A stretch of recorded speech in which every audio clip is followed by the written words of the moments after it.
Madame, Monsieur, bonjour et bienvenue dans cette rubrique portrait de l'émission Un jour dans l'histoire. Aujourd'hui, nous vous proposons le portrait d'un prince, ou plutôt d'un roi, et même de notre dernier roi. Il s'agit d'Henri V, entré dans l'histoire sous le nom de comte de Chambord.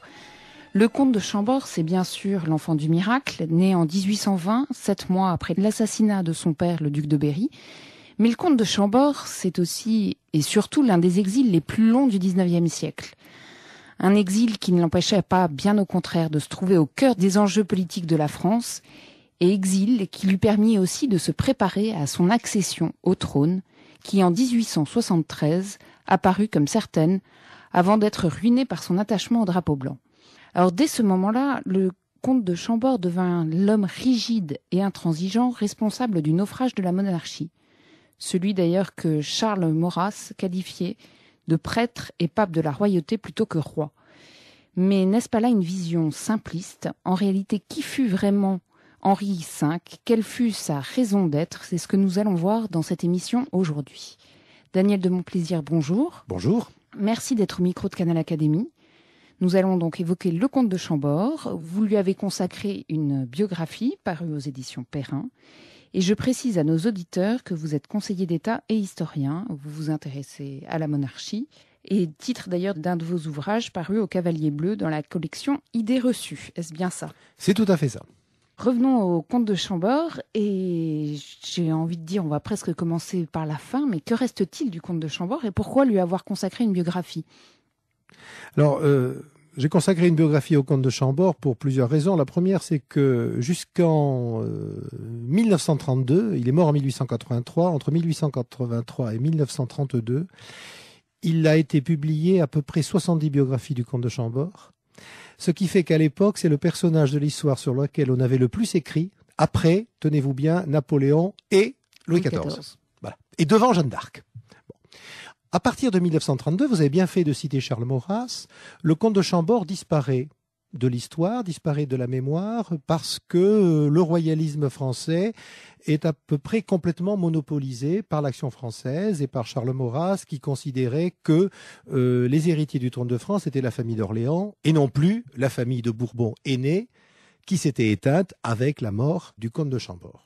Donc le comte de Chambord avait une image d'un personnage poussiéreux auquel on avait offert le trône sur un plateau d'argent quasiment après la défaite de Sedan, après l'écroulement du Second Empire, une première fois en 1871 et une deuxième fois, vous avez bien fait de le rappeler, on va y revenir, en 1873. Donc on croyait que tout avait été un peu dit sur cet homme qui était en quelque sorte un serial loser. Il avait raté à peu près toutes les occasions qui s'étaient présentées à lui de remonter sur le trône, jusqu'à ce que le hasard des recherches historiques me fasse découvrir ces papiers perdus, que l'on croyait perdus et qui en fait somnolaient dans une petite ville d'Italie, à Lucques. Et donc l'examen approfondi de la totalité de ces archives, de ces papiers personnels, permettait de redécouvrir la vie, l'existence, les idées, les projets, les motivations du prince, et d'où la publication de ce livre en 2008. Et permet en effet une nouvelle vision du prince. Alors on va revenir à la naissance, puisque en effet les circonstances de cette naissance sont extraordinaires quelque part.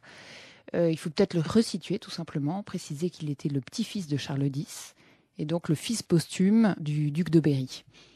Oui, alors on peut le resituer. Il est le petit-fils du comte d'Artois, qui n'est pas encore Charles X. C'est vrai que c'est un petit peu compliqué. Le plus simple, c'est de se placer en 1815, après les 100 jours et le retour de la monarchie. Louis XVIII était probablement impuissant.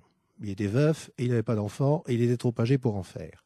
Son frère, le comte d'Artois, avait deux fils. Le comte d'Artois, futur Charles X, avait deux fils. Le duc d'Angoulême, probablement impuissant également. Et le duc de Berry, qui lui, au contraire, était le contraire d'un impuissant. C'était un coureur de jupons absolument incroyable. Et c'était le seul qui pouvait fournir un héritier au trône.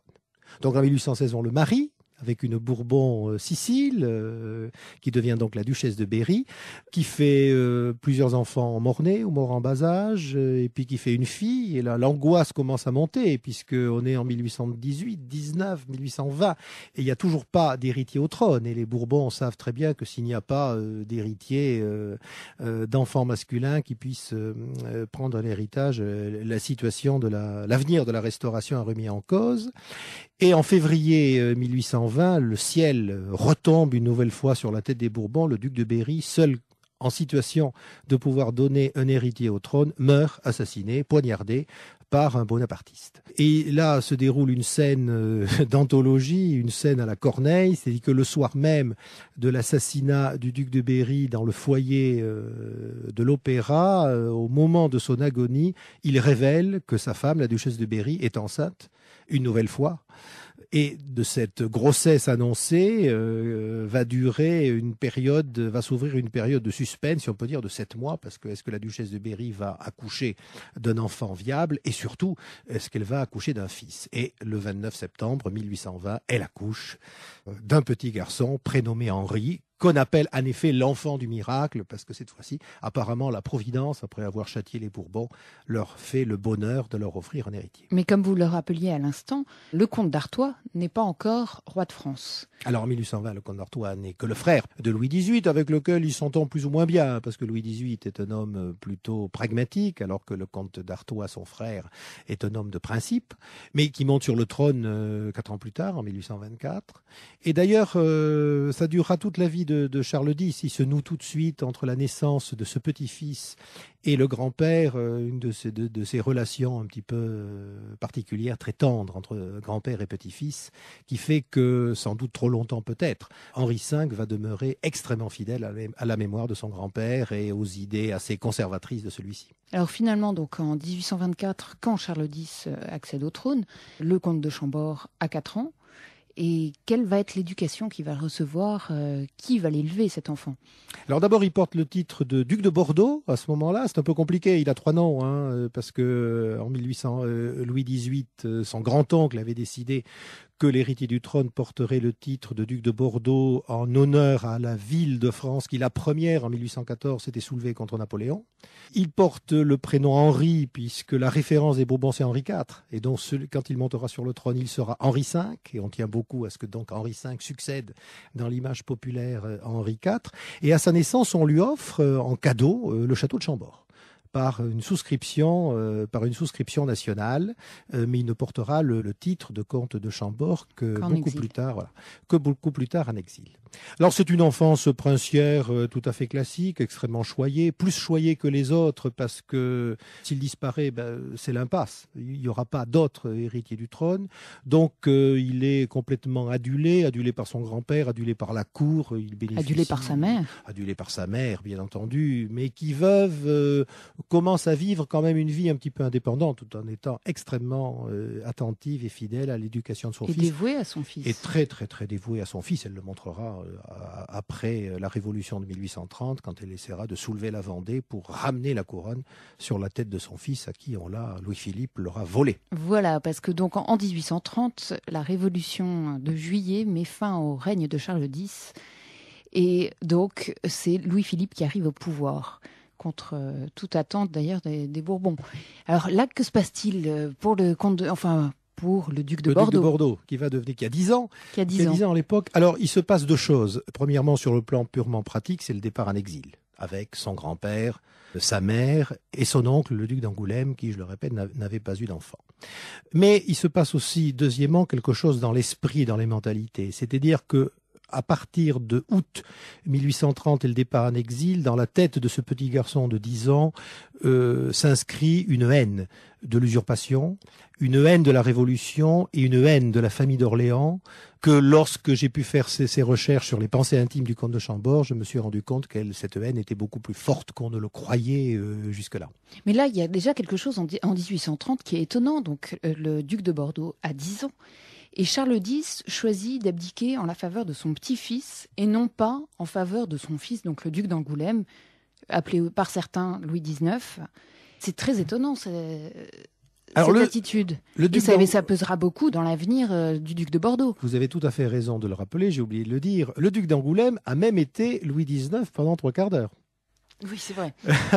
Parce que lorsque Charles X, la Révolution surprend la famille royale à Saint-Cloud, parce que c'est la résidence d'été, on fuit tout en essayant de négocier, ce qui n'était pas le plus habile. On n'est pas là pour parler de la Révolution de 1830, mais on pourrait la résumer en disant c'est un mai 68 qui a réussi. parce que ce n'est qu'une émeute parisienne. C'est une émeute parisienne, mais le rôle de Louis-Philippe Bien sûr. est très particulier. Voilà, le rôle de Louis-Philippe est très particulier, mais tout ça se passe dans quelques arrondissements de Paris. La couronne parisienne déjà n'est pas concernée, l'Île-de-France et la France entière ne sont pas du tout concernés par la révolution de 1830, qui n'est pas une révolution de palais, qui est une révolution de rue, mais je vous dis, c'est un mai 68, c'est le quartier latin bourgeois qui se révolte. Donc Charles X commet l'erreur du point de vue de la légitimité bien sûr, d'essayer de négocier avec son cousin tout en fuyant. Il quitte Saint-Cloud pour se réfugier d'abord à Trianon, puis à Rambouillet, et à Rambouillet, constatant que tout est perdu, il décide d'abdiquer et de confier la lieutenance générale du royaume au duc d'Orléans. Louis-Philippe. Alors, normalement, s'il abdique, jamais aucun roi de France n'avait abdiqué. Bon, c'est une première dans l'histoire. Normalement, du moment que le roi abdique, c'est le dauphin, dont son fils aîné, le duc d'Angoulême, qui doit porter la couronne. Mais Charles X considère que son fils est tout aussi discrédité que lui. À tort ou à raison, peu importe. Et en plus, le duc d'Angoulême n'a pas d'enfant. Donc, il préfère, sur les conseils de plusieurs personnages qui sont autour de lui, et notamment du gouverneur du duc de Bordeaux, le baron de Damas, il préfère abdiquer en faveur de son petit-fils parce qu'il a 10 ans et parce que le petit garçon est vierge de toute adhérence politique. Donc c'est pourquoi, alors l'abdication est double. Charles X abdique. À ce moment-là, le duc d'Angoulême devient Louis XIX et le duc d'Angoulême, devenu Louis XIX, contre-abdique pour que devienne roi de France le petit duc de Bordeaux sous le nom d'Henri V.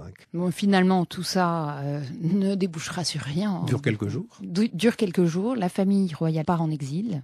Où vont-ils se réfugier ?